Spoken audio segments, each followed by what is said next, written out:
Ayan. We are now live. Dali lang. Okay, so sino mag-opening prayer? Sister Pressy? Yes po, Pastor. Sige, let's start. Okay. Good evening, everyone, Facebook. Father God, we thank you for today. We thank you for the continued strength. We thank you for the abundant blessings. Thank you for your loving kindness, and thank you for this fellowship tonight. Father God, we ask we ask you and we praise you. We ask for your presence. Fill us with the Holy Spirit. Bless our study tonight. Bless Pastor Ferdy who will deliver us your word tonight. Father God, we ask for wisdom and better understanding. Guide us in our study tonight. And we also pray for our brothers and sisters who for their safety and be able to join us tonight. We ask all this in Jesus' name. Amen. Thank you, Pastor. Amen. Thank you, Pastor. Amen. Magandang gabi. Good evening. Good evening, everybody. Thank you, Sister Pressy, for the prayer. And thank you, everyone, for tonight. Tonight is Wednesday, and it is Midweek Fellowship here in the most beautiful church of New York, in New York. All right, and our topic is about the Judgment Day, and our speaker is me. All right, so I am preacher tonight, and praise the Lord.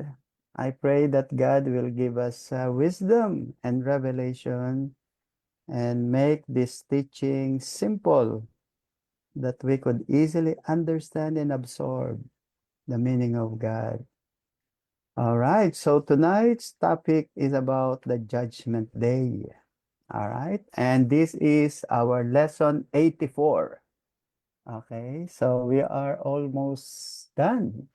16 more lessons, and then we're done for 100 Bible lessons. Okay, so as an introduction, let me just read. The Judgment Day is a Christian belief about the day when God will judge all people, believers and non-believers, and decide whether they are saved or damned. It is also known as the final judgment. In this lesson, we outline some details of the 7 judgments that will transpire in the world. All right, so I'm sure we are familiar with the Judgment Day.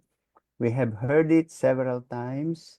And tonight we will talk about the 7 judgments that has been mentioned in the Bible. So the Bible tells us that there were already judgment in the past. Actually, in the last, especially in the Old Testament, we have seen that God has judged many people. Okay, number 1 is the judgment at the Garden of Eden. Adam and Eve were judged immediately after they had sinned against God. The second is judgment by flood in the days of Noah. The judgment of confusion of languages at the Tower of Babel. The judgment of Sodom and Gomorrah. And the judgment of Israel during Babylonian captivity. And perhaps the first major judgment was the catastrophe that fell on the pre-Adamite race, because between the first 2 verses of Genesis 1. So I will just give you some pictures and some very short story on the previous judgment of God. So we can see that immediately when Adam and Eve rejected the command of God, they were judged by God and they were kicked out from the Garden of Eden. And then the second one is the time of Noah. We know this, okay? We know that it was not just a natural calamity, but it was a judgment of God to humanity because of their evil works. Then we can see that from the judgment of the Tower of Babel. Okay? The people wants to be one. They want to be united. They want to be in one place. But God judged them because God wants them to be scattered and fill the earth. So God judged them and God confused their language. And as a result, they move from one place to another. It is a form of judgment. Another thing is the judgment of Sodom and Gomorrah. We can say that Sodom and Gomorrah is not a good place. It was a bad place according to Genesis chapter 18. And we have seen the wickedness of the people. And that is a foretaste of God's future judgment, that God will send rain of brimstone and fire. All right. So if God did that in Sodom and Gomorrah, God can do that in the whole world. Okay. And that is also his warning. The next thing that we can see was the judgment of God to the kingdom of Judah. Okay, remember that God raised up prophets. He raised up Jeremiah, Daniel, Ezekiel, but the people of Judah, especially the kings, did not recognize the voice of the Lord. So God has no choice but to judge the nation of Israel, and God sent them to Babylon. Okay, and that is a form of judgment of God. And this is what we were talking about, that the very first judgment that God made in this world was the pre-Adamite world. We can see that in Genesis 1:1 and verse 2. Okay, I will just read. In the beginning, God created the heavens and the earth. The earth was without form and void, and darkness was on the face of the deep. And the Spirit of God was hovering over the face of the earth. So in here we can see that Genesis chapter 1 verses 1 and 2 is a long gap of history of humanity. Not humanity, but the first creation of the world. Although the Bible did not elaborate it, but we were told by the prophets that there was something happened in this planet before God created Adam and Eve. Okay, when God created the earth and the heaven, it was a perfect environment. Okay, but because of Lucifer, because of the fallen angels, there was something happened that God has no choice but to judge them. And Genesis 1 is the beginning of the creation, of the perfect creation of God. But Genesis chapter 1, verse 2 is the form of God's judgment. Okay, the earth was without form and void. But if you will look at Hebrew, okay, it says here that the earth became without form and void. The word is haya in Hebrew. When it was translated in English, it was translated as was. And the earth was without form and void. But if you will look it literally in Hebrew, you will discover that it has a different translation, it has a different meaning. Okay, it is just like in the beginning God created and the heaven and the earth. And then verse 2, and the earth became without form and void. Okay, so the idea there was that it was not like that. It was not without form and void. It became without form and void because something happened, okay, in the creation of God. All right. So in the Bible, in the New Testament, we were told that the Hebrew 9:27 said that it is appointed for man to die once, but after this, judgment. Okay, so according to Hebrews, you are appointed to live once and to die once.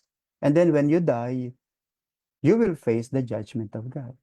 Okay. Now, we have an example. When we say judgment, but after this judgment, it means your future is determined already.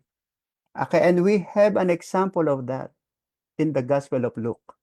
Okay. The Gospel of Luke gave us a sample of the teaching of Jesus that when you die, when a person die, it means your destiny is determined by God. We can see that in the rich man and Lazarus. Okay, Luke 14:20, Luke 16:24. Then the rich man cried and said, Father Abraham, have mercy on me, and send Lazarus that he may dip the tip of his finger in water and cool my tongue, for I am tormented in this place. But Abraham said, Son, remember that in your lifetime you receive your good things, and likewise Lazarus evil things. But now he is comforted and you are tormented. And beside all this, between us and you, there is a great gulf fixed, so that those who want to pass to from here to you cannot, and can those from there pass to us. So this is a sample of Jesus. Okay? It is an illustration of Luke of Jesus based on this teaching of Hebrews 9:27 that when you die, after that is judgment. So when your destiny is on the left, you are left already. And when you are on the right, you are right already. You cannot move from left to right or right to left. Okay, and this is the sample of Jesus. And that is the meaning of after this judgment. So your judgment is there already. But you will still be judged on the final. Okay. There are seven forms, the seven types of judgment. Number one is the judgment that fell at Calvary. That's the first judgment we can see in the New Testament. Number two, daily self-judgment of the believers. Number three, the Bema, the judgment seat of Christ. Number four, the judgment of the Jewish people. Number five, the judgment of the nations, all nations. Number six, the judgment of the fallen angels. And number seven, the judgment of the wicked dead, the non-believers. Actually, the Bible calls the non-believers the wicked. Okay, the wicked. That's shocking, shocking, wicked people, the non-believers. And now this is the form. Okay, these are the things that are involved. Okay, the main issues that are involved in the judgment day. Okay, number one is the subject, who is to be judged. Number two, the time, when. Then number three, the place, where. Number four, the judgment, the basis of judgment. The basis of judgment, why will you be judged? And then number five, what will be the result of the judgment? Okay, so for these seven, we will discuss one by one tonight the basis. Okay, all of these issues that involves in the day of judgment. Okay, let's go first to the judgment that fell at Calvary. Okay, remember when we speak of Calvary, it means this is the crucifixion of Jesus Christ. The subject during that judgment is Jesus Christ. Jesus is the main issue. Okay, he was judged at the Calvary. Okay, Jesus of Nazareth, we know. In 1 John 2:2, and he himself is the propitiation for our sin, and not for ours only, but for the whole world. So, Jesus Christ was the subject of that judgment because, okay, according to the Bible, he was judged in behalf of us. Okay, he is the propitiation. Okay, his blood is the atonement. So instead of judging us, Jesus Christ was judged in replace of us. Okay, that's the first thing that we can learn. Okay, why Jesus was crucified? Because human beings are supposed to be judged. But instead, God judged his son, Jesus Christ. Okay, the thing that happened to Sodom and Gomorrah, the things that happened in Garden of Eden, the things that happened in Noah's ark, okay, those things should happen to us in our time, in the time of Jesus. But instead of doing that, Jesus Christ took the judgment and put the judgment on himself. That's the first thing that happened. Okay? When did it happen? It happened on 33 AD when Jesus Christ was on the cross. at the Passover. John 18:28. Then they led Jesus from Caiaphas to the praetorium, and it was early morning. But they themselves did not go into the praetorium, lest they should be defiled, but that they might eat the Passover. So it was Passover when Jesus Christ was judged. Okay? So we know that the Passover is an offering of lamb sacrifice. All right? So instead of animals to be offered during that time, it was Jesus Christ who was offered for the propitiation of our sin. And that is the reason why Jesus Christ was called the Lamb of God who takes away the sins of the world, because he was the lamb offering for the salvation of the whole world. But in a sense, it was a judgment of God to humanity in assumed by Jesus Christ. All right. I believe we are very familiar with that. We are very familiar with that. Number three, place. What place? Jesus Christ was crucified or was judged at the Calvary in Jerusalem. The wrath of God was revealed at Calvary. Romans 1:18, for the wrath of God is revealed from heaven against all ungodliness and unrighteousness of man. So, this is a demonstration of God's wrath. Okay, the crucifixion of Jesus is a demonstration of God's wrath towards humanity. Okay, that instead, it is just like you, example, if we will ask, let us say, Pastor Michael, you are so angry with your school, with the people, so instead of punishing them, you put all the punishment to Jomar. Okay, to Jomar. Okay, because you want to save them from your anger. You want to save them from your wrath, from your hatred. So you put everything to Jomar. And that is what the Lord did. Instead of putting all the wrath, pouring all the wrath and anger and hatred to our humanity, he put that to Jesus Christ.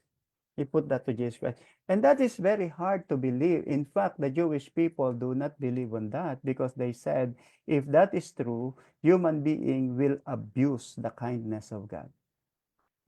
Okay? That's why they cannot believe that a person can be saved by another person. Okay? But for us, we believe that Jesus is just like a person. We know that Jesus is more than a person. Okay? And this is a mystery that only God can understand. That's why God gave us the Holy Spirit so that we could fully understand the mystery of the gospel. Okay? Apart from the gospel, it's very hard to understand this wisdom that comes from God. All right? So this is the wrath of God. So the wrath of God is revealed from heaven against the ungodliness and unrighteousness of humanity. So it has been poured down there in Calvary. That's why Calvary became the symbol of judgment, place of judgment. And the number four is the basis of judgment. What is the basis of judgment? Now, we have two things to learn from this. Number one, Jesus Christ was crucified, Jesus Christ was killed because of blasphemy. As far as the Jewish people are concerned, the Jewish leaders are concerned, the teaching of Jesus is a blasphemy and he is worthy of death. Matthew 26:65. Then the high priest tore his cloth, saying, he has spoken blasphemy. What further need do we have of witnesses? Look, now you have heard his blasphemy. So blasphemy is unpardonable sin according to the Old Testament teachings, okay, according to the Jewish people's teaching. And that is the reason why they killed Jesus, because Jesus Christ make himself Son of God. Jesus Christ make himself equal with God, okay? And for that, they cannot believe that Jesus Christ is equal to God. And for them, that is blasphemy. So they killed Jesus. Okay, now, Isaiah 53 said, now this is in the mind of God, okay? Okay, Isaiah 53 is a very good teaching, okay, about the ministry of the Messiah. He was taken from prison and from judgment. And who will declare his generation? For he was cut off from the land of the living. For the transgressions of my people, he was stricken. Remember that the statement of Isaiah is a statement of God. Prophet Isaiah was only writing the message of God. It is not a message of Isaiah. It is not words of Isaiah. It is words of God. So Isaiah is committing to writing the message that God told him to write. And it was a message of God. He was taken from prison and from judgment. Who will declare his generation? He was cut off from the land of the living. For the transgression of my people, he was stricken.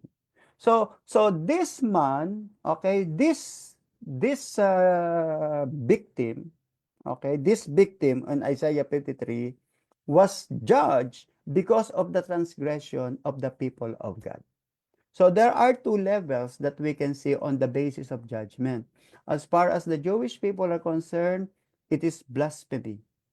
But as far as God is concerned, it is for the because of the transgression of the people of God. Okay, he had shoulder. Remember that there are other verses that by his stripe we are here. Our sin was put on his shoulder. Okay, so it was Jesus Christ, as I have said from the beginning, that it was Jesus Christ who assumed the sins of the world. So in Isaiah 53, it is this person who assumed the sins of the Israelites. And then what is the result of the judgment of this? Physical death of Christ, but life and justification for believers. So Jesus Christ died because he was judged, so he was killed. And then what is the result of that? He was killed so that we may have life. He died so that we may have life, and our sin would be justified. First Timothy chapter 4 verse 10. For to this end we both labor and suffer reproach because we trust in the living God, who is the Savior of all men, especially of those who believe. So you can see here the works of the Trinity when it comes to salvation. God the Father is responsible for the salvation of all men. Okay, so God the Father is looking for people, okay, and then he brought these people to Jesus. And then Jesus Christ will take care of them through the Holy Spirit. So we can see from the Bible, especially in John chapter 6, Jesus said, unless the Father brings them to me, they will not come to me. So Jesus Christ refers to the non-believers. If the non-believers will be brought by the Father to Jesus, these non-believers will become Christians. So Jesus will take care of the Christians now. That's why we are Church of Christ. We belong to Christ. And then the Father is now responsible for the non-believers. And he will take people from the non-believing world. That's why we are called out from. Okay, we are called out from the world. And it is the Father who is calling us from darkness, from the world, bringing us into the kingdom of Jesus. So that is the result of the finished work of Jesus of the judgment. Okay, how did he do that? How did the Lord do that? Through the Holy Spirit. Okay, so you can see the salvation of us Christians involves the Trinity. It started from the Father. The Father called you out from darkness, and then he brought you into Jesus Christ's kingdom. You became Christian now. Now Jesus is taking care of us. And he did that through the Holy Spirit. All right? So Trinitarian works in the salvation of humanity. All right? So that's the first thing that happened for the judgment. in the Calvary. Jesus is the subject. The time is 33 AD. The place is Calvary. The basis is we have two Jewish people, Jewish leader, and then God. And then the result, the death of Christ, but life for the believers and justification. All right. Now, the number two um, things about the judgment is the believers, daily self-judgment of the believers. Okay, that's why we believers, we always judge ourselves. Okay? It is not enough to say that I'm saved when I accepted Jesus Christ as Lord and Savior. In fact, the Bible tells us to examine ourselves, to confess our sins, because everything that we do is, we unknowingly, we are judging ourselves. Okay, the subject, the believers judge themselves. Okay, so you do not know that every day you are under judgment. Every day you are under judgment because every day is a process of sanctification. Okay, First Corinthians chapter 11:28. But let a man examine himself, also let him eat of the bread and drink of the cup. We do this once a week, once at the first Sunday of the week that we are doing the communion. But unknowingly, we have to do this every day. That's the reason why we are encouraged to pray every day in the morning, to ask God's forgiveness before we sleep at night, and then we wake up in the morning, because we need to examine ourselves. Okay? Time. What's the time? So the subject in this daily self-judgment ability is yourself, individual. Okay? You have to judge yourself. Don't judge others. Okay? We are not told to judge others. We are told to judge ourselves. But those people who are judging others and judging others without judging themselves, they are doing in a wrong way. Okay, that's why you have to focus on yourself. Number two is time. When will you judge yourself? Anytime. Not only communion, but daily.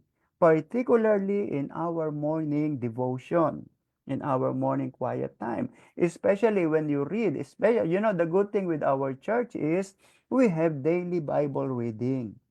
Okay, and that is the advantage. We can immediately pray and then ask God's forgiveness, cleansing, and sanctification. Psalm 5:1, give ear to my words, O Lord, consider my meditation. Verse 2, give heed to the voice of my cry, my King and my God, for to you I will pray. So every day we need to judge ourselves. At the same time, God is judging us. While we are judging ourselves, God is cleansing us. And we do not know that that is also a judgment of God. So that Paul said, you will not be judged on the day of judgment because you have been judged by God again and again and again and again. Unlike the unbelievers, when they die, that's the time that they will be judged by God. All right, unlike the believers, we have been judged by God every day, morning, evening. You are judging yourself, and then your judgment is accepted by God. Number three, place. Any place. Let us be constantly in communion with the Lord and ready to heed and rebuke heed a rebuke or pleading of the Holy Spirit. So when you feel that you need to ask God's forgiveness, whether you are in a car, in a train, in a plane, in a work, whatever you do, if you feel that there is something for you that you need to humble yourself to God, something to be asked for forgiveness, you need to do it to God, because God is always open his hands for humility. Psalm 139:7, where can I go from your spirit, or where can I flee from your presence? If I ascend into heaven, you are there. And if I make my bed in hell, behold, you are there. So wherever you go, that's why King David said, no, I cannot hide myself wherever I go, even though on top of the clouds, under the sea, in the cave, wherever I go, you are there. So whatever you do, wherever you go, if you feel that you are convicted by the Holy Spirit, you better judge yourself. Okay? Because it is our daily self-judgment. Okay, what is the basis? Sonship. The children of God desires to be like Jesus because you are child of God. Think about that. You are child of God, you are daughters of God, and yet you are not perfect like Jesus. Can you imagine you are considered children of God and yet you still commit sin? You are not perfect. You are not like Jesus. You are not like angels. But God honors our heart. Okay? So, what is the provision? What is the basis? What is the provision for that? Judgment. Judgment. That is the provision that God gave, the privilege that God gave to the believers. Okay? First John 3:2, Beloved, now we are children of God, and it is not yet been revealed what we shall be. But we know that when he is revealed, we shall be like him, for we shall see him as he is. Okay, so we shall be like him, we shall see him as he is. When? Of course, in the future, and it might be soon. But while we are waiting, while we are waiting for those things to happen, judge yourself. Okay, judge yourself because you are a child of God. Okay? And the only way for us to become like Jesus, and the only way for us to see as He is sanctification, purification. And we call it, based on our teaching, as self-judgment. Self-judgment, because you are being purified and purified and being purified and purified by the Lord. All right? Are you glad that you are Christians? You see, you are Christians. You have all the privilege. You have all the benefits, okay, to become like God. Later on, we will see that Lucifer wants to become like God, but God rejected his ways. But here, God is giving us the privilege to become child of God, to become like God. Okay, to become like the Most High God in His way, not in our way. Okay, in Hebrews chapter 12, verse 6, for whom the Lord loves, He chastens and scourges every son whom He receives. If you endure chastening, God deals with you as with sons. For what son is there whom a father does not chasten? Okay, so you can see here that Hebrew chapter 12 is encouraging us that when trials and suffering and these things and bad things happen, okay, just rejoice. Okay, just give thanks to God. Maybe this is the way of God for you to be sanctified. Maybe this is a wake-up call from God that you have to be, humble yourself and be obedient to the Lord. Okay? All right, so sometimes we are like, why, Lord, why did you allow this to happen? Our answer is because God is sanctifying you, because God is purifying you. And at the same time, God is judging you because He doesn't want you to judge in the future. He will judge you now.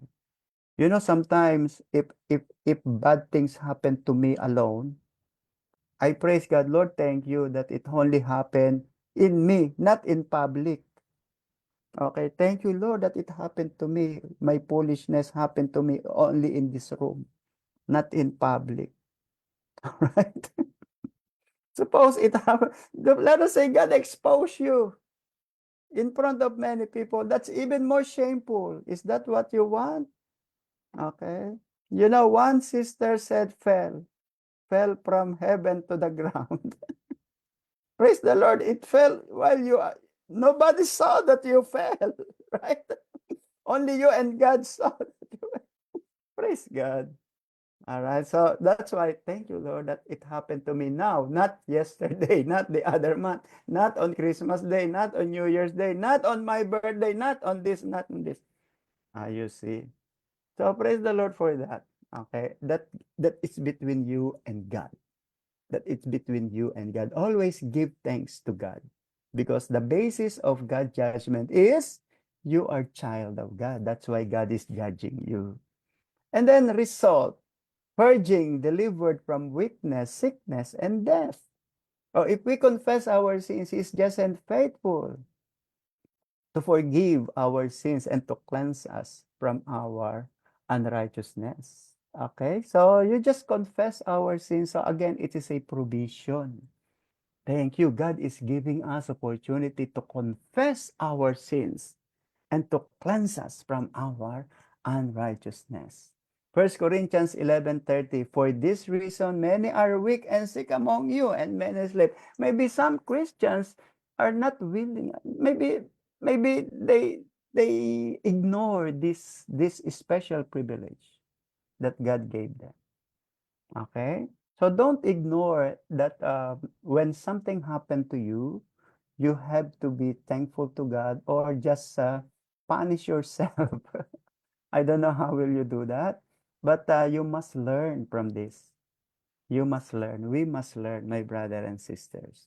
Okay? Because it is a provision. It is what we call daily self-judgment of the believers. So subject is you, time anytime, place any place. Basis, you're a child of God. Result, purging. Okay, you are growing. You are becoming stronger and stronger in faith. Number three is the bema, the judgment seat of Christ. So when we die, when all of us are dead, we will be standing in the presence of the Lord together with the believers only. Okay, all believers will be in one compartment. Okay, so when I die, when Mommy Nell die, when Sister Pressy, Annette, when we all die, we will be together. We will see each other. Oh, you're here, you're here, you're here. Praise the Lord. Okay?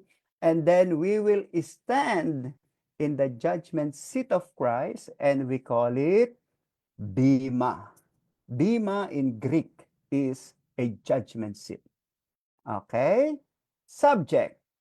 Okay? What is the subject here? Okay? During this judgment, Jesus Christ will check our works, our words, our thoughts, our action, our secret, and all of our motives. In other words, our our works, the things that we do when we were believers. Example, you are believers for 20 years.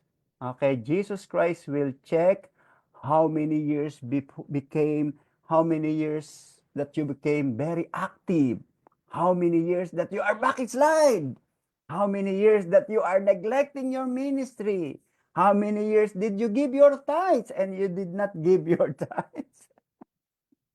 How many? Because all of those will be judged by the Lord. That's why you need to be very careful and faithful in all of our ministries. In our ministries. First Corinthians 3:13. Each one's work will become clear, for the day will declare it, because it will be revealed by fire, and the fire will test each one's work of what sort it is. Oh my goodness. So every works that we do, if you have been born again in 1990s and then you die after 40 years, that 40 years work will be put in the fire. It will be tested by God. Yo, now are you saved? Yes, you are saved. The basis of Bima is the reward that you shall receive. Okay? For sure, those who are very industrious and very faithful to God will receive more. But those who are less faithful will receive less. of course, we will not receive the same reward. Okay? That's why we are encouraged by the Bible to be more faithful, and the last will be first, and the first will be last, because there are first believers who will be at the last. Why? Because they are only good at the beginning. And then later on, they became lazy. That's why they became last. Although they are believers in 1980s, 1990s, and then later on, they became lazy. But those who are believers in 2010, 2015 are now the most active. So the last, or the first became last, and the last became first. That's why if you accepted Jesus long time ago, 1980s, 1980s, 90s, you have to maintain your faithfulness until the end of our lives. Don't follow others who are only good in the beginning of their years. Maybe 1 year, 2 years, 5 years, 6 years, 10 years, they are active. Then later on, they became lazy and complacent. They go to the church, but just to go to the church and please themselves. All right. So this is it, because Jesus Christ will judge all of our works. You have to maintain your faithfulness to God until the end of your life. Romans 2:16, in the day when God will judge the secret of man by Jesus Christ according to my gospel. Remember, the secret here is not your secret sins, because your secret sins are erased by the blood of Jesus. Okay? All of our sins are erased by the blood of Jesus. Okay? And what are the secret here? The secret here are your secret works. They will all be rewarded by Jesus. The secret works will not be erased, only the secret sins. But the secret works will be revealed by Jesus. That you are faithful not only in front of men, but in the eyes of God. That is it. That's the meaning of God will judge the secret of man. Okay? So, Pastor, what will happen to our sins, secret sins? It will be gone. It will be erased, because it was crucified at the cross of Jesus when we accepted Jesus as Lord and Savior. How about the non-believers? All of their sins will be exposed and revealed by Jesus, because they were not forgiven. All right, that's the difference between believers and non-believers. Number two, at the second coming of Christ. Matthew 16:27. For the Son of Man will come in the glory of his Father with his angels, and then he shall reward every man according to his works, including your secret works. All right? That's why we will receive our reward according to our works. It means every works that we do, revealed or secret, will be rewarded by God. And every sins that we confess will not be remembered by God anymore, because that is his promise through the blood of Jesus. But don't abuse God. Okay, don't abuse the forgiveness of God. Number three, place in heaven or in the clouds after the rapture. So when we are raptured, okay, immediately we will see the Lord Jesus Christ. And then we will receive our reward. There will be a rewarding ceremony. Okay, you will receive our rewards. That's why all of our rewards, you can see in First Corinthians, I forget the verse, that all of our reward will put at the feet of Jesus. Okay, that's why if you have more reward, it means you have more offering at the feet of Jesus. Okay, Second Corinthians 5:10, for we must all appear before the judgment seat of Christ. Okay, so we will appear. What's the purpose of the judgment seat of appearance or judgment of God? Receiving our reward. Okay, so remember that during this period, Bima, only believers will see each other. We will not see non-believers in that room or in that place. I don't know how many, maybe we are millions and millions of people, and Jesus Christ will call our names one by one in order to receive our reward. What is the basis of this bima? Our works. As I have said, all of our works, secret and revealed, will be rewarded by Jesus. 1 Corinthians 3, each one's work will become clear, for the day will reveal it, will declare it, because it will be revealed by fire, and the fire will test each one's work of what sort it is. Galatians 6:7. Do not be deceived. God is not mocked, for whatever a man sows, that he will also reap. For he who sows to his flesh will of the flesh reap corruption, but he who sows to the Spirit will of the Spirit reap everlasting life. So you can see here, this is God's basis of judgment. All right, remember that God is very, very fair. There is no favoritism. Okay, everything that you do, everything that we work, everything that we desire for the Lord, okay, will be rewarded by God, because whatever you sow, you shall reap. Okay, if it happened, if it is true in earth, it is also very true in heaven. Okay, so always think about your future reward in heaven. All right. Okay, and then number 5, the result. The result. The Bible does not tell what that loss will be. If the reward is a crown, the loss of a reward or loss of a crown will bring shame. For we will not have a crown to lay at the feet of Jesus Christ. Okay, 3:14, 1 Corinthians 3:14. If anyone's work which he has built on it endures, he will receive a reward. If anyone's work is burned, he will suffer loss, but he himself will be saved, yet so as through fire. So what does it tells us? It tells us that on the day of Bima, on the day of judgment, some of us will lose the reward. Okay, although you are saved, example, there are some Christians who are Christians, they are forgiven, but there are times that their works is show off, pakitang tao. They just want the praises of men than God. Yun. They will suffer loss. Okay, although they receive the mercy of God, para bang awang-awa ang God sa kanya, but God saved her, God saved him, even though they are, sometimes they are proud of their works, or they are proud of themselves. Okay, and yet by the mercy of God, God grant him mercy and salvation.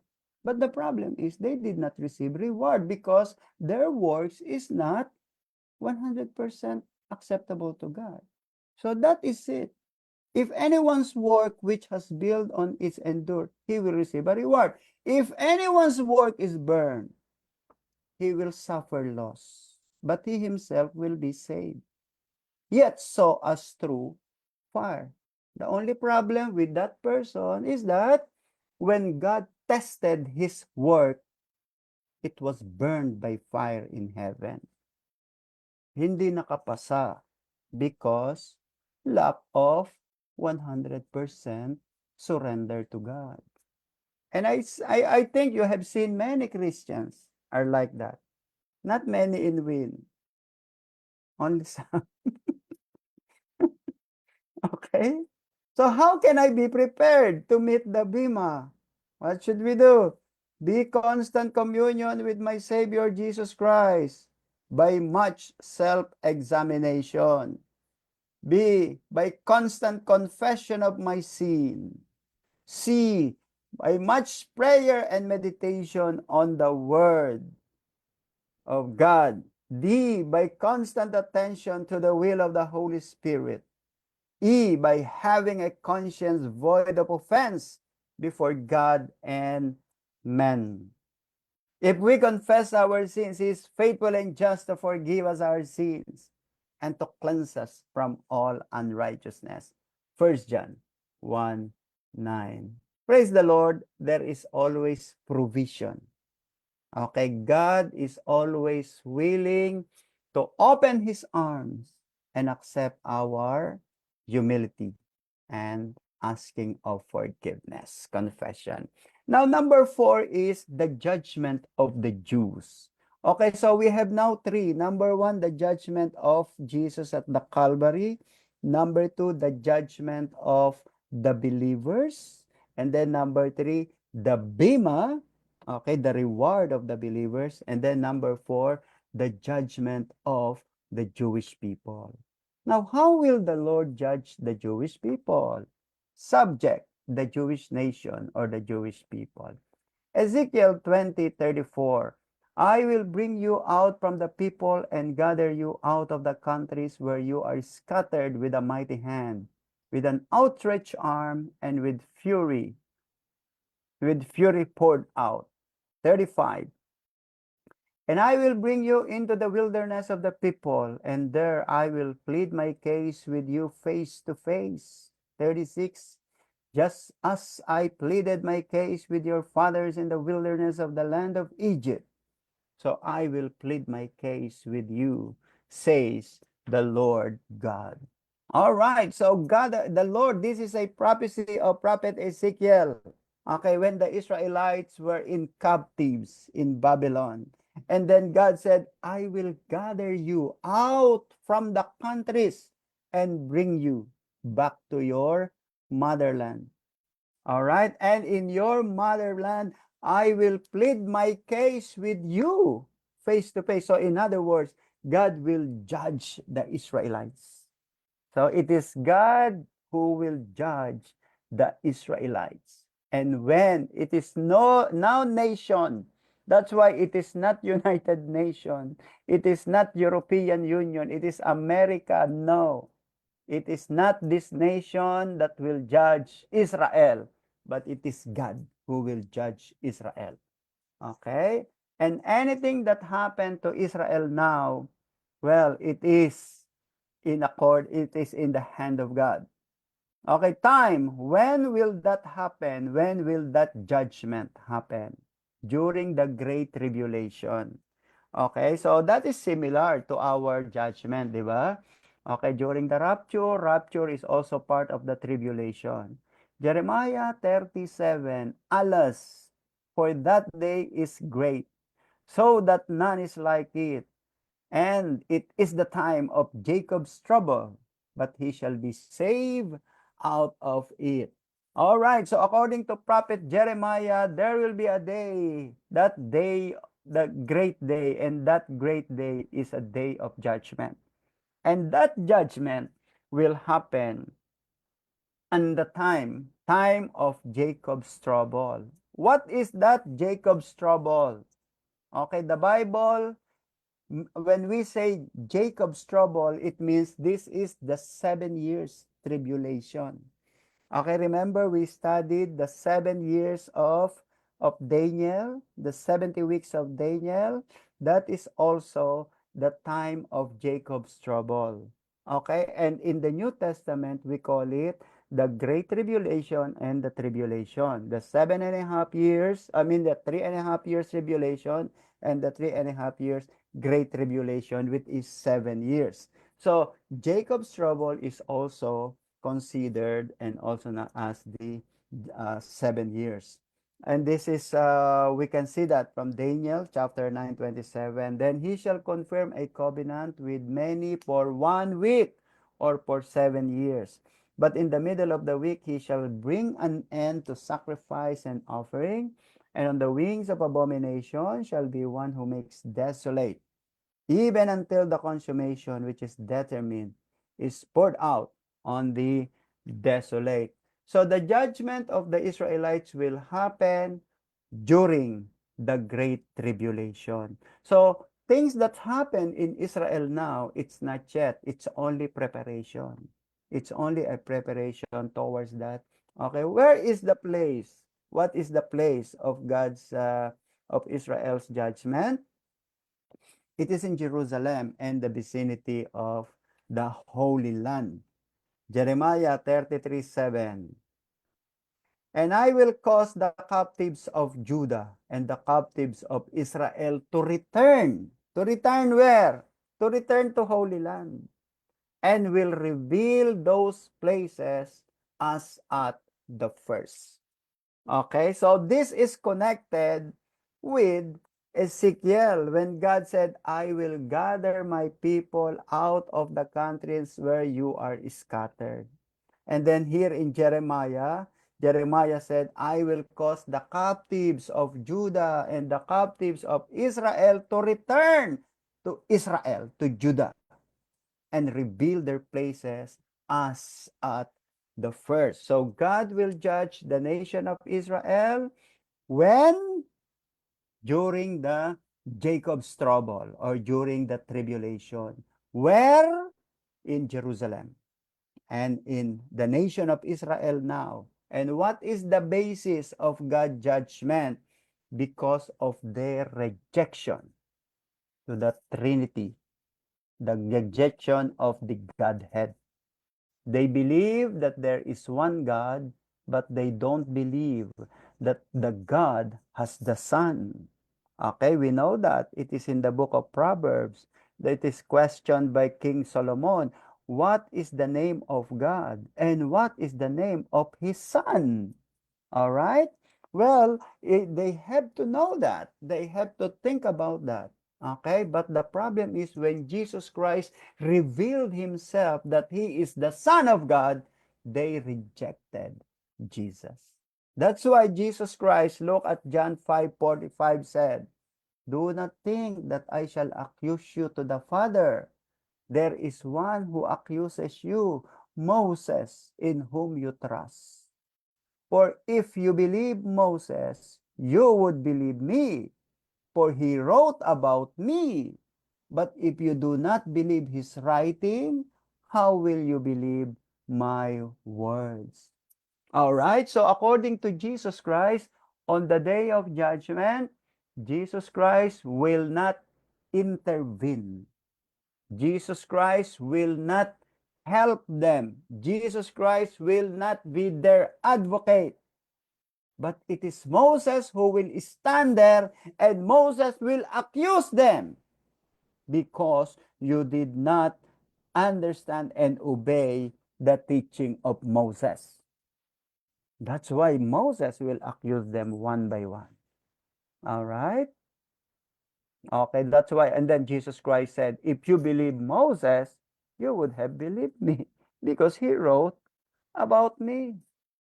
Because he wrote about me. In other words, Jesus Christ tells the Israelites that because you do not know me because you do not read the Bible of Moses. You don't understand the teaching of Moses. That's why you don't understand my teaching. All right. And then the result of the judgment of God, of course, the Israelites will repent. Romans 11:25. For I do not desire, brethren, that you should be ignorant of this mystery, lest you should be wise in your own opinion, that blindness in part has happened to Israel until the fullness of the Gentiles has come. And so all Israel will be saved, as it is written, the deliverer will come out of Zion, and he will return away ungodliness from Jacob. For this is my covenant with them when I take away their sins. I do not know how will the Lord save the Israelites. Okay? And we do not know this moment of judgment. Okay, will they be allowed to go to heaven? Will they be here on earth? Will they be raptured? But we know in the book of Revelation that there are 144,000 Jewish people that will be raptured during the Great Tribulation. Okay, but we know that God will judge the religious leaders of Israel and the Israelites, especially in present time. Okay? In fact, on the second coming of Jesus, Zechariah 12:10, and I will pour out on the house of David and on the inhabitants of Jerusalem the spirit of grace and supplication. Then they will look on me whom they pierced, Yes, they will mourn for him as one mourns for his only son, and grieve for him as one grieves for a firstborn. So according to prophet Zechariah, on the appearance of the Messiah, the Israelites will repent for their sins, because the spirit of grace and the spirit of supplication will be poured down by God to the people of Israel, and then Israel will recognize that Jesus Christ is their Messiah. But it will happen during the tribulation. It will happen not in our time, but upon the second coming of Jesus, after the rapture. After the rapture. Okay? So let's see what's gonna happen in the future.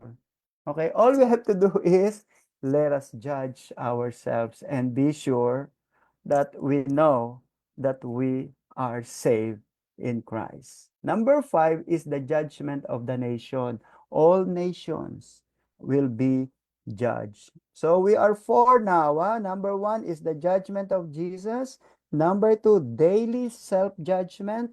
Number 3, the bima, the judgment of our words. Number 4, the judgment of Israelites. Number 5, the judgment of the nation.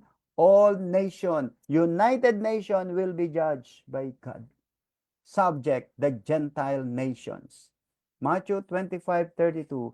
All the nations will be gathered before him, and he will separate them one from another, as a shepherd divides his sheep from the goats, and he will set the sheep on his right hand, but the goats on the left. So who are the sheep and who are the goats? Okay? Those nations who recognize Israel as the people of God. All right? Let's see. Time at the second coming of Christ. Matthew 25:31. When the Son of Man shall come in his glory, and all the holy angels with him, then he shall sit up upon the throne of his glory. So this judgment of the nation will happen upon the second coming of Jesus Christ, when he set his throne in Jerusalem, not in United Nations. Okay, and then he will judge all nation. He will call probably all the leaders of all nation, and probably the leaders of the European nation, United Nation, and all groups. Jesus Christ will judge them. How did you treat my people Israel? Place the valley of Jehoshaphat, Kidron Valley in Jerusalem. Joel 3:2. I will also gather all nations and bring them down to the valley of Jehoshaphat, and I will enter into judgment with them there on account of my people, my heritage Israel, whom they have scattered among the nation. They have also divided up my land. So God will judge all nations. Okay, the Assyrian, the Babylonian, the Persian, the Greek, the Romans, Americans, British, French, Germans, everywhere in the world will be judged by Jesus Christ, and they will be judged based on their treatment to the Jewish people. And we should be very proud when President Manuel Quezon has given a good treatment to the Jewish people during Second World War. And it is recorded in the history of Israel. Okay? This is the Kidron Valley. Okay? So if you have been to Israel, this is a familiar place to you. On your right hand, on your right side, this is the Mount of Olives. And on the left side is the Mount Moriah, or the mountain, or the Temple Mount. And in between of that is the Kidron Valley. So this Kidron Valley is the place where all the leaders of the nation will be judged by Jesus. Okay, so this place, okay, if you can see this monument, this is what we call the monument of Absalom, the son of David. Okay, and the judgment will not be done in United Nations. United Nations will be judged by God. Because United Nations has been unfair to the nation of Israel. They will receive a severe judgment, especially those who treated Israel unfairly. Basis, treatment of the Jews. Matthew 25:40, inasmuch as you have done it unto one of the least of these my brethren, you have done it to me. So, Jesus Christ will judge the nation based on their treatment to the Jewish people. Okay? That's why, how did America, that's the reason why America is very much supportive to Israel, because they knew the scripture. Most of our president, vice presidents, senators, representatives are Christians and Bible believers. They knew this scripture. That's why they are very supportive to the Israelites. That's the same thing with Britain. In fact, Germany is very supportive to Israel now. Okay? So what will be the result of this? Result, punishment for the goat nations, blessing for the sheep nations. The goat nations are nations that treated Israel bad. Okay? The sheep nation are the nation that treated Israel good. Matthew 25:41. Depart from me, you curse, into everlasting fire prepared for the devil and his angels. Matthew 25:34. Come, you blessed by my Father, inherit the kingdom prepared for you from the foundation of the world. Okay, so probably, I don't know, maybe if this is nations or leaders of the nations. It could be leaders of the nation or leaders of organization like United Nations, European nation, Southeast Asian nation, and all nation. Okay, like the Philippines. How is the treatment of the Philippines over Israel? Malaysia, Indonesia. When you go to Malaysia, there is a spirit of anti-Semitism. Okay, they hate the Jews. But when you see when you see in the Philippines, when the Filipino heard that you are Jewish, oh, you will be welcome, treated well in the Philippines. You will be treated like God. I remember when I was still in the Philippines long time, every time we go to the synagogue, I feel that these Jewish people are gods. We treat them like a very important people. All right, so that's number 5. Okay, we have 2 more and we're almost done. The judgment of the fallen angels. Angels will also be judged. Who are these fallen angels? The Nephilim. Okay, the Nephilim, they are those angels who started right there in Genesis chapter 5. They will be judged by God. And you can see that in Jude chapter 1 verse 6. And the angels who did not keep their proper domain, but left their own abode, he will reserve in everlasting chains under darkness for the judgment of the great day. Right now, the fallen angels and the demons are still here on earth. But there will be a day that they will be judged by God and they will be sealed in the lake of fire.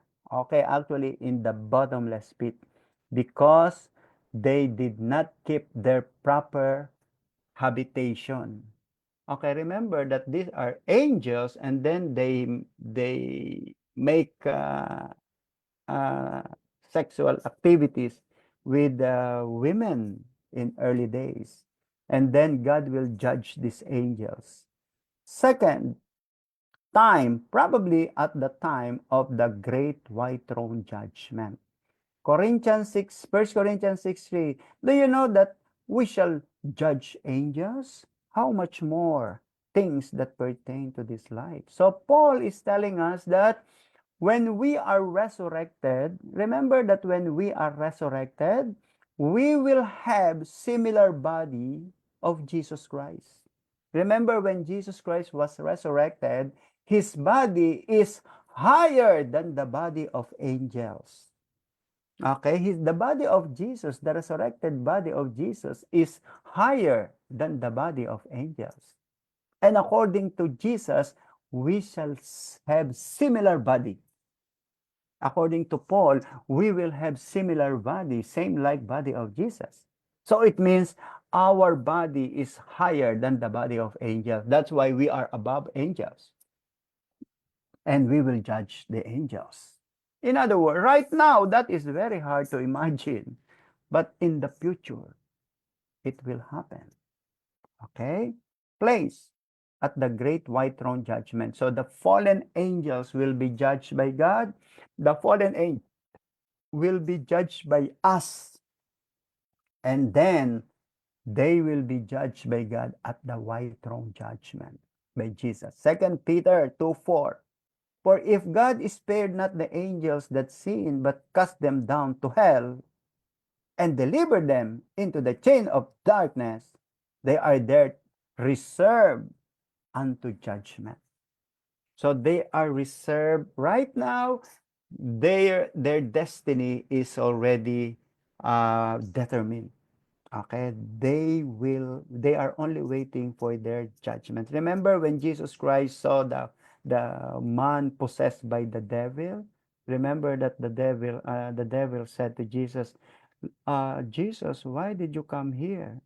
Our time has not yet. Okay, our time has not yet. It means it's not yet judgment time. Why are you here? Okay, so they knew who this Jesus was. All right, and then the basis of the judgment of the angels, the rebellion, the angels' rebellion led by Lucifer. Lucifer is the head of all these fallen angels. That's why when God judged Lucifer, all of the followers of Lucifer will also be judged by God. Isaiah 14:12, how you are fallen from heaven, O Lucifer, son of the morning. How you are cut down to the ground, you who weaken the nation. For you have said in your heart, I will ascend into heaven. I will exalt my throne above the stars of God. I will also sit on the mount of the congregation on the farthest side of the north. I will ascend above the height of the clouds. I will be like the Most High. Yet you shall be brought down to Sheol, to the lowest depth of the pit. All right, so this is the judgment that God will do to angels and Lucifer because of their rebellion. And what will be the result? There is no repentance, there is no forgiveness. Unlike the Israelites, unlike human beings, we have been forgiven by God. But for the angels, the fallen angels, there is no forgiveness. Okay, look at the destiny. Revelation 20:10, the devil who deceived them was cast into the lake of fire and brimstone where the beast and the false prophet are, and they will be tormented day and night forever and ever. They will be there. They will not be heard by Jesus, and their case is a closed book. They will never be forgiven by God. And the last to be judged by God are the non-believers, those who rejected Jesus, those who worship idols, those who worship images that God abhors. Remember that God hates idols. God hates that you compare him to idols and images and papers and stones and chalks. God hates that. And if people will continue to worship that, the Bible consider them wicked. Maybe you will say, oh, no, no, no, no, no, that's you. But that's not what the Bible said. All right? That's why we have to share the Bible to these people. Subject, the wicked dead. Those who have never been born again. Those who did not rise at the first resurrection or have not been raptured. Revelation 20:12. And I saw the dead, small and great, is standing before God, and books were opened, and another book was opened, which is the book of life. And the dead were judged according to their works by the things which were written in the book. So, after the rapture, Jesus Christ will bring us to heaven and He will give us reward. Okay? We call it the Bima. Okay, the Bima. So the Bima is a place where all believers will gather together. But there is another place for the non-believers. Okay, and that place is only for the non-believers, no believers in that place. And who are the non-believers? Those who rejected to be born again. Those who say, I am not born again and I don't want to be born again. Okay, that's why the Bible said, those whose name are not written in the book of life will be thrown in the lake of fire. Those who are not born again, those who continue to worship idols and worship images, and those who refuse to obey the teaching of Jesus, they are the wicked dead. When will they be judged by Jesus? The time after the 1,000 years millennial period. Okay, so let us say we are raptured. We are with Jesus Christ receiving our reward, and then after 1,000 years, the non-believers will be judged by Jesus. After 1,000 years, that's why here time after the 1,000-year millennial period. Okay, Revelation 25. But the rest of the dead did not live again until the 1,000 years were finished. This is the first resurrection.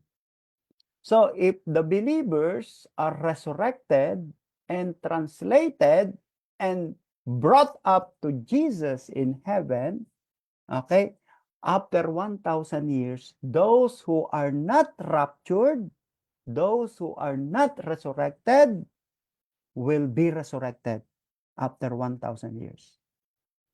What will happen to their body?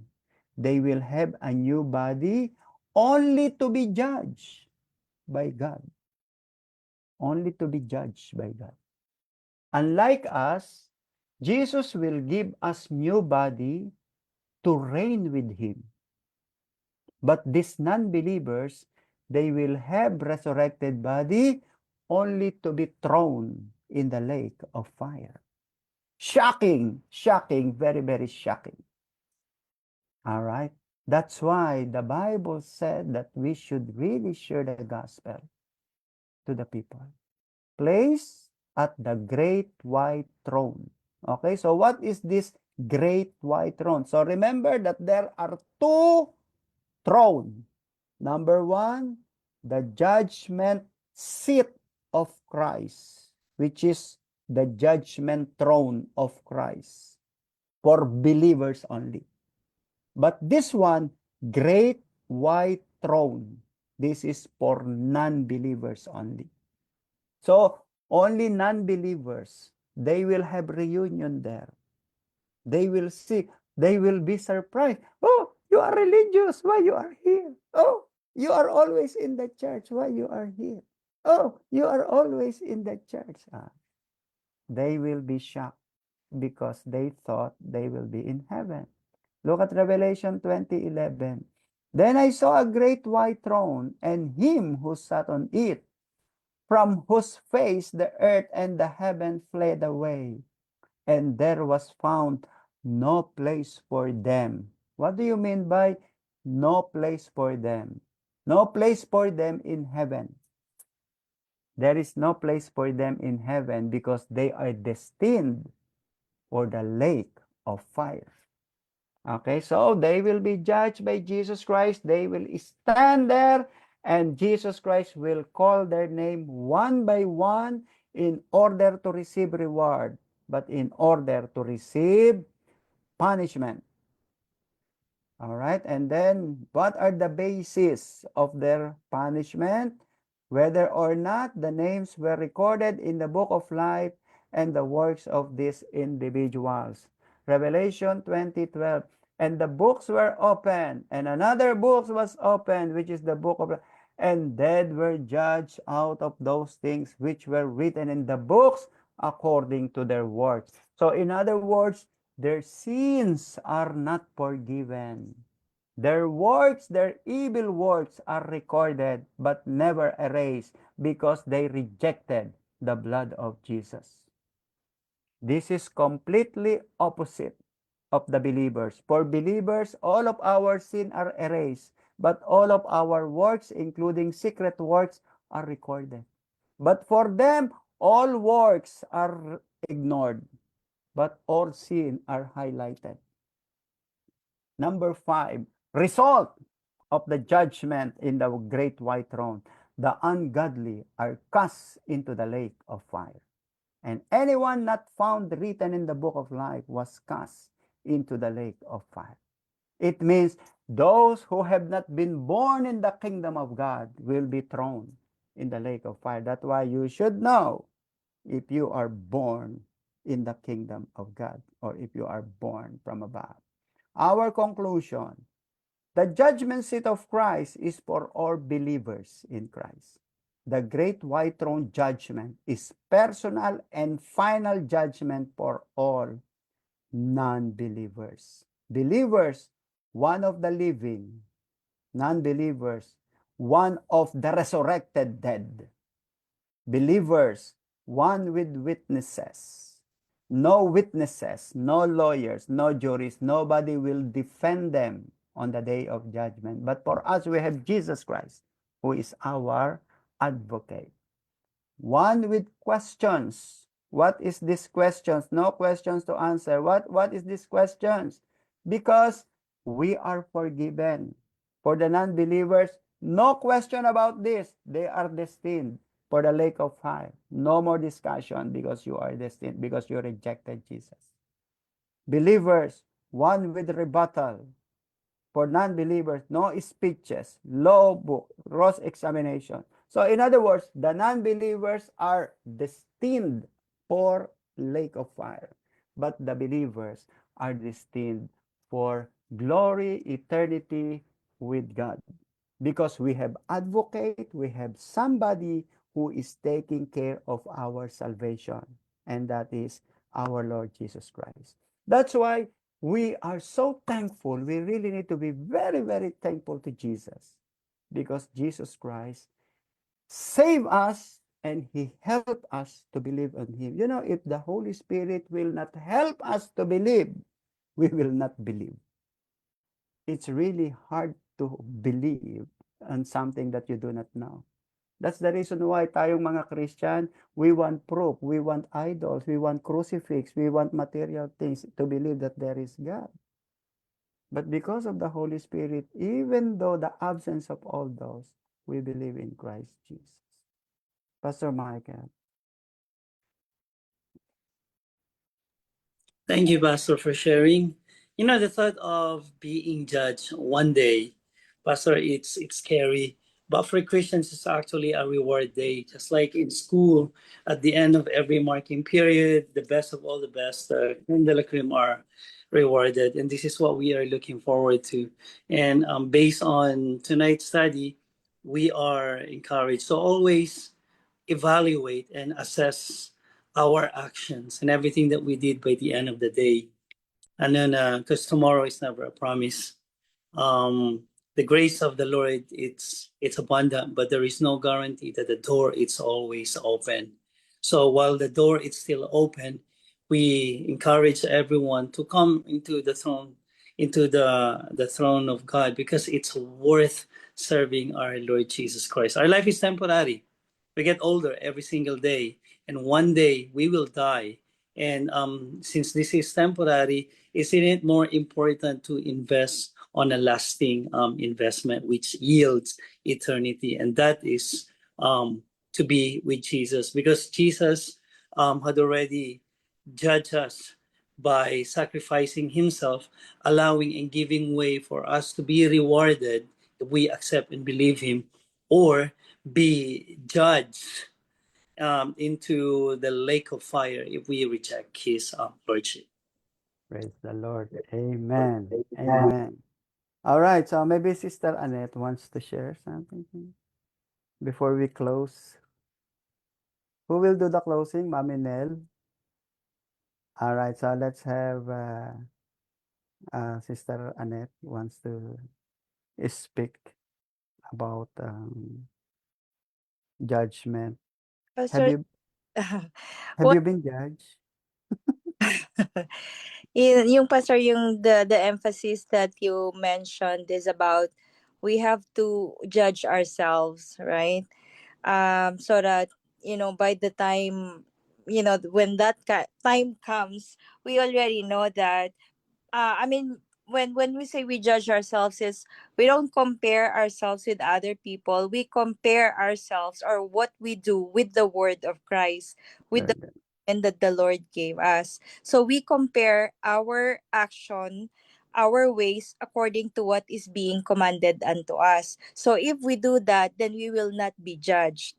And then one thing also that stayed with me is when you said that I kind of saved the verse about the Romans, like all Israel will be He saved, said, but this will be the time when during the rapture, right, when Jesus, yeah, it feels like, how about, like it says all Israel will be saved. So how does it feel now for those Jewish people na who are not believers, so they didn't have the chance, or they don't have the chance to be saved unless they accept Jesus Christ as their Lord and Savior.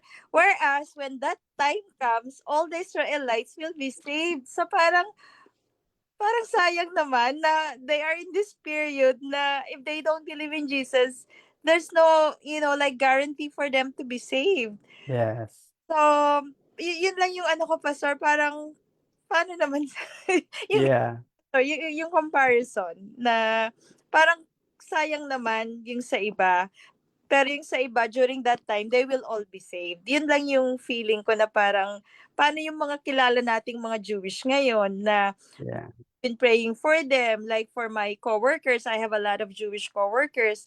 I've been praying for them, parang ganon. But yeah. unless they accept and they believe, they won't be saved. Mm-hmm. Since wala pa naman tayo sa time that na ng rapture, or like that yung sinasabi po dito that all Israel will be saved during that period. So Yeah. that's just my thing. That's right. Because during that period, Jesus Christ will reveal himself to the Israelites. Okay, remember that Paul said that deliverers from Zion will return. So they will realize that he is really the Savior of the world, and he is really the Messiah whom they have missed for the past 2,000 years. So all of them will accept Jesus as Lord and Savior. But sabi mo nga, unfortunately, those who died in our time now, Yes. sayang, they have missed. Sayang 'Di na ba? Mm. The same thing na ganito, let us say unbeliever ka, let us say unbeliever ka ngayon and then namatay ka ngayon, sayang, hindi mo natanggap si Jesus before you die po. as Lord and Savior. Okay, since ang dai-dai na, ang tagal nang pinipreach hindi mo pa natanggap si Jesus Christ. But again, right now, we are still having our earthly emotion. But by the time now we have been raptured, the Lord will heal our emotion. It is no longer earthly emotion. You know, sometimes it's really hard to comprehend the mind of God. Okay? He allows the suffering in order to save. He allows the suffering of people in order to save others. Okay? That's why I am not God, because it's hard to understand the way of God. We are God. We are not God, and it's really hard to comprehend. Okay? Can you imagine? Look at that. He allowed John the Baptist to be beheaded. He allowed Jesus to suffer. This just for the salvation. He allowed the Israelites to be taken captives. okay, to be under this. But God is not affected by this. Okay, the same thing on what happened on October 7, 2023. 1,200 Jewish people were killed. Now, in our case, we were very emotional.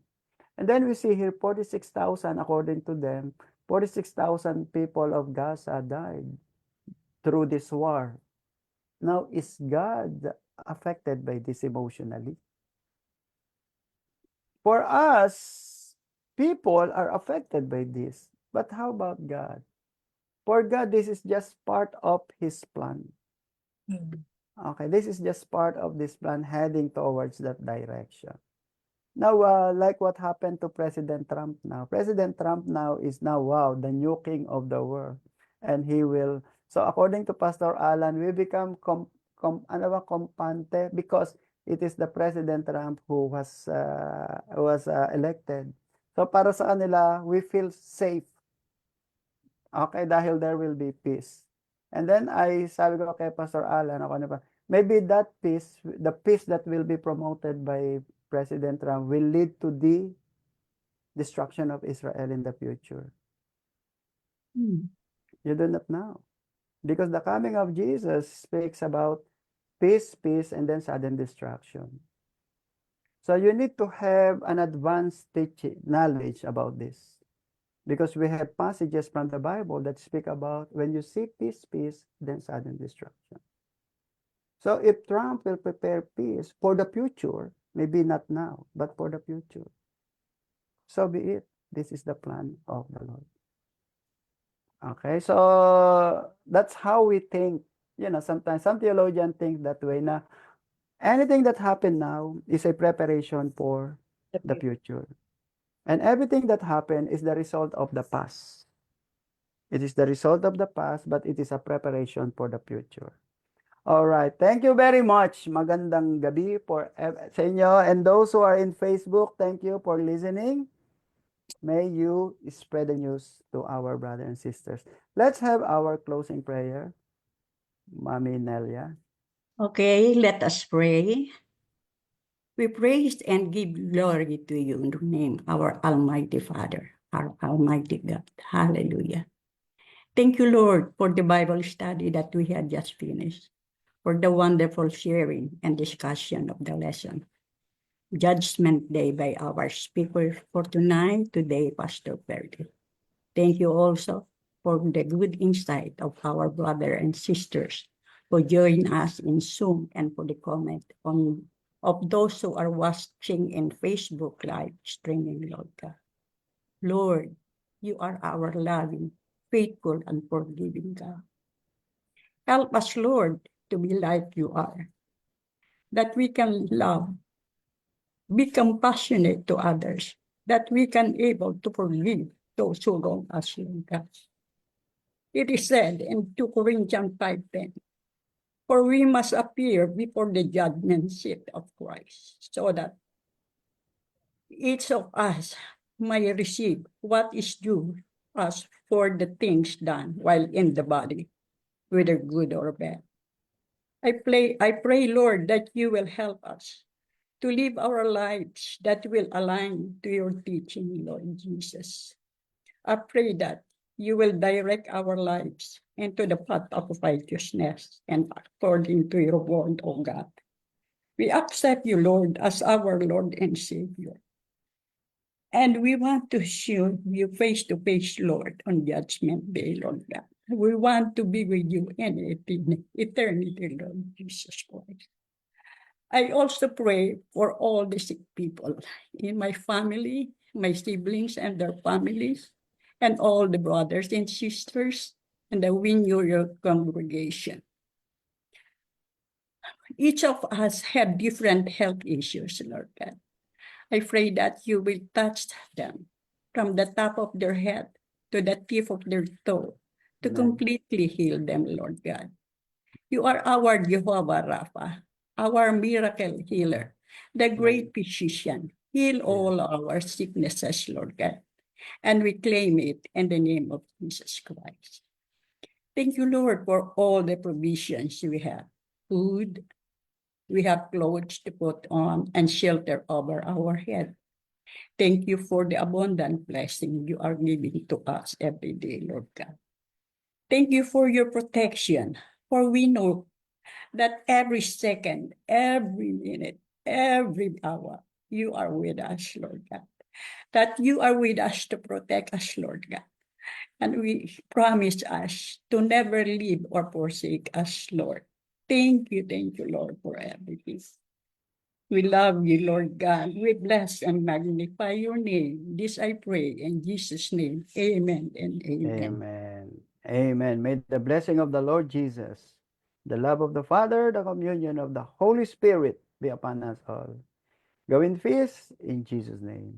Amen. Amen. And amen.